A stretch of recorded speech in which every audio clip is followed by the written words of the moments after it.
South Africa has lost a great unsung heroine and a warrior against corruption.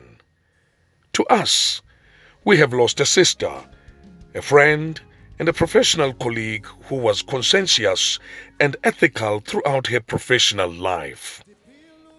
It was back in 1992, on my return from Canada to work as a lecturer at the then University of Transkei, now known as Walter Sisulu University, that I was introduced to Sis Zanele Mxunyelwa by my cousin, Professor Nana Makaula, who was friends with Zanele.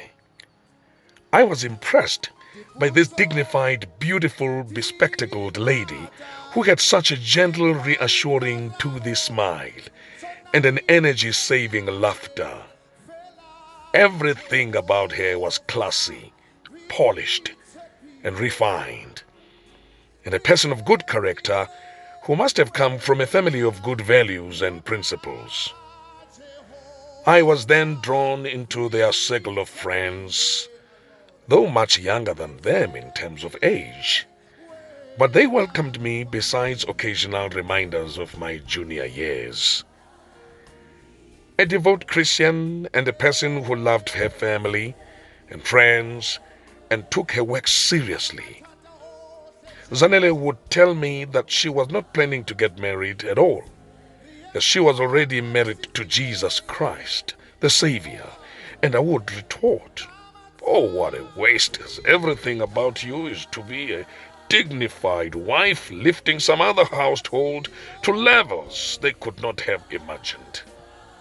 I teased her all the time about this, saying there aren't many Makotis as stunningly beautiful as she was, and especially who have such education and are wearing such sophisticated spectacles.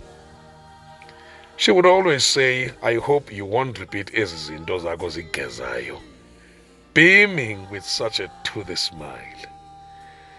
When serious, she would relate how they lost their mother when her siblings were still very young, and how she has made a commitment to raise them and take them to school, working with and assisting her beloved father.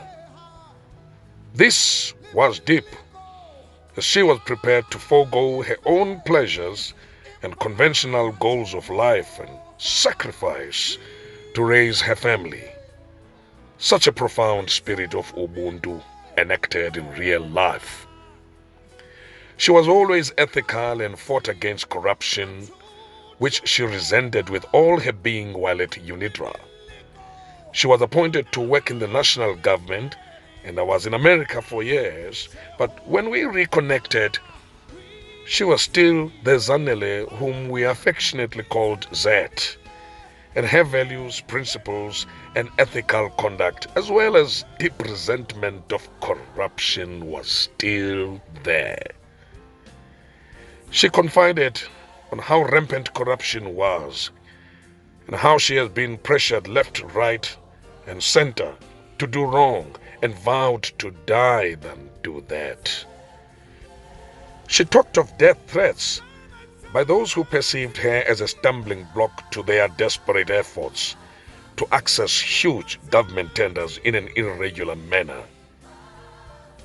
She said it was most disheartening when even political leaders were part of this, and she had nowhere to go and appeal. She had to be provided with security to protect her, but she was unyielding and unshaken in her determination to unearth and eradicate corruption.